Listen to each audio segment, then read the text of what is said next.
Magandang araw po sa inyo lahat. Sana matapos yung panoorin itong aking vlog ay makapag-subscribe kayo sa aking YouTube channel. At sana itong vlog kong ito ay may share nyo sa inyong mga kaibigan, sa inyong mga kasamahan at importante, sa inyong mga co-teachers.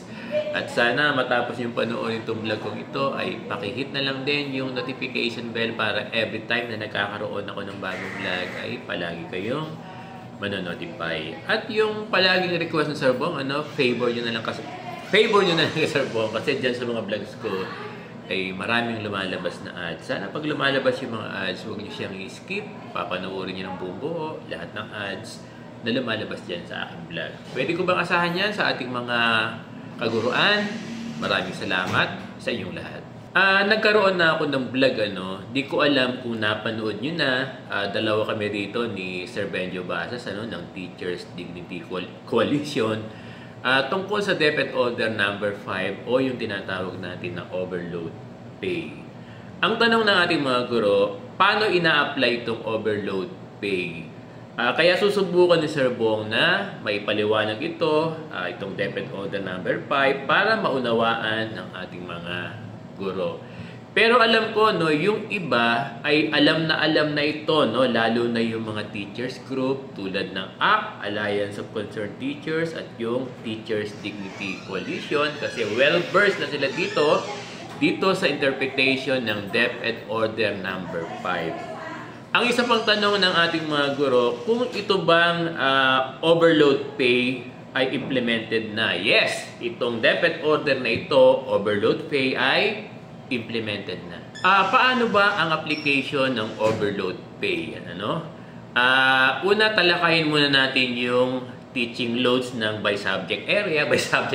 I-repress muna natin yung teaching loads ng by subject area kasi related ito, ang English, Filipino, Math, Science, TLE at MAPE, ang teaching loads nila ay 6. 6 teaching loads or 5 plus 1. Ang ibig sabihin nito, 5 plus 1 means 5 section ang hawak nila plus advisory or 5 section ang hawak nila plus ancillary. Ito yung mga teaching loads ng mga subject area na binabanggit natin. Kung wala silang ancillary assignment, kung wala silang advisory, ang hahawakan nilang sections ay 6. 6 ang ibibigay sa kanila yung mga subject area na binanggit natin kanina.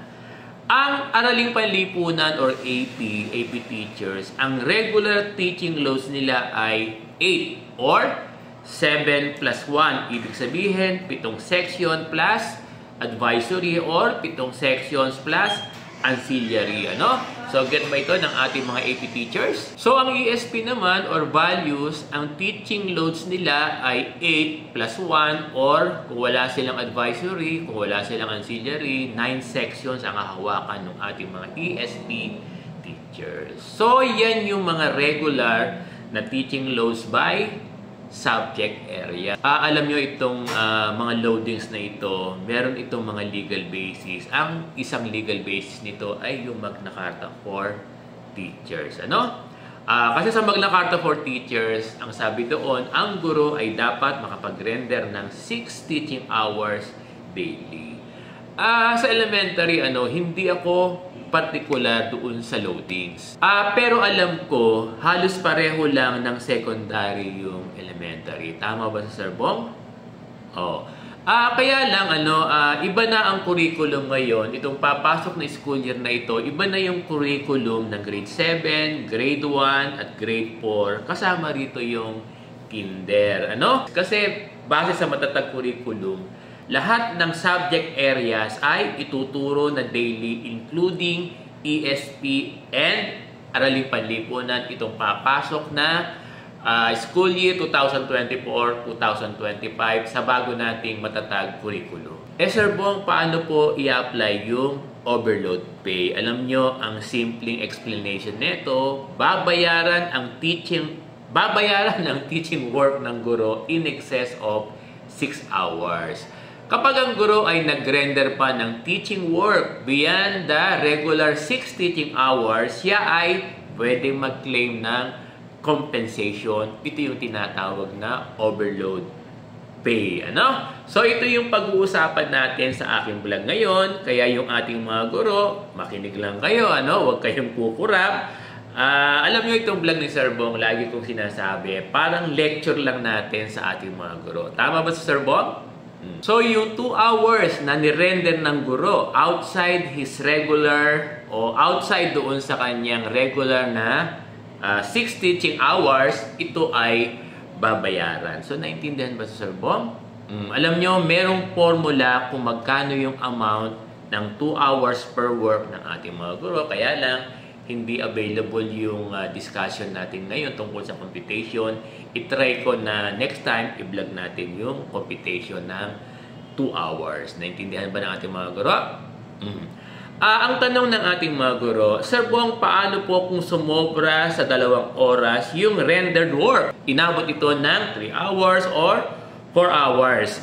Ang sabi sa DepEd order ng overload pay, only the 2 hours rendered service ang pwede lamang bayaran. Alam nyo, no, fix na itong 2 hours per day only. Hindi na ito pwedeng baguhin. 2 oras lang ang pwedeng bayaran under overload pay.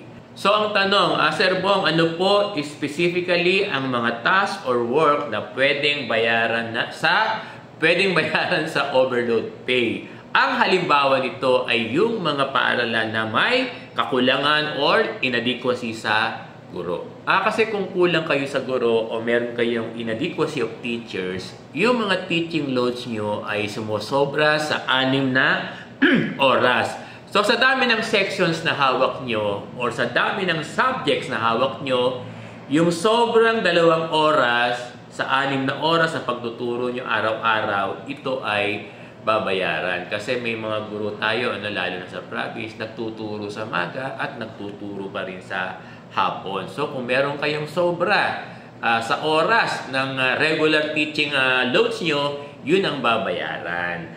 Kung daily nyo ito ginagawa, daily rin nababayaran yung inyong sobrang 2 oras sa pagtuturo. So, nagigit ba sa Sir Bong? Sir Bong, ano ba po ang mga halimbawa ng compensable na task? Kung halimbawa, merong absent na guro at ikaw ang magtuturo sa kanyang klase, no? Replacement ka, ito ay compensable. Pero kaya lang, kung 5 sections yung hawak ng absent na guro, at uubos ka ng 5 oras as replacement teacher. Again, inuulit ko, 2 oras lang ang pwedeng bayaran sa iyo, araw-araw na nagre-render ka ng service. Hindi mo pwedeng bayaran yung 5 oras na nirender mo araw-araw bilang kapalit ng absent na guro dahil again, 2 oras lang ang pwedeng bayaran under the DepEd Order number 5. Sir Bong, ano pa ang mga task or work na pasok or pwede sa overload pay? Kasama dito yung coaching and mentoring ng ating mga master teachers. Again, kung ito ay ginagawa outside the 6-hour working of our master teachers. Sir Bong, ano pa ang mga pasok sa overload pay? Alam nyo, kasama dito yung intervention o remedial task na ginagawa ng ating mga guro. Alam nyo, to my understanding, kasama din dito yung coaching sa sports, advising and conducting training sa mga estudyante natin na isinasali natin sa contest. So, lahat ng binabanggit ni Sir Bong, lahat ng binabanggit natin na form of teaching works ay pasok sa overload pay. Alam nyo, kasama dito yung ginagawa ng ating mga advisor, yung nagkakaroon sila ng home visitation sa kanilang mga estudyante. Kasama ito sa compensable doon sa overload pay. Kaya lang ito ang sad point.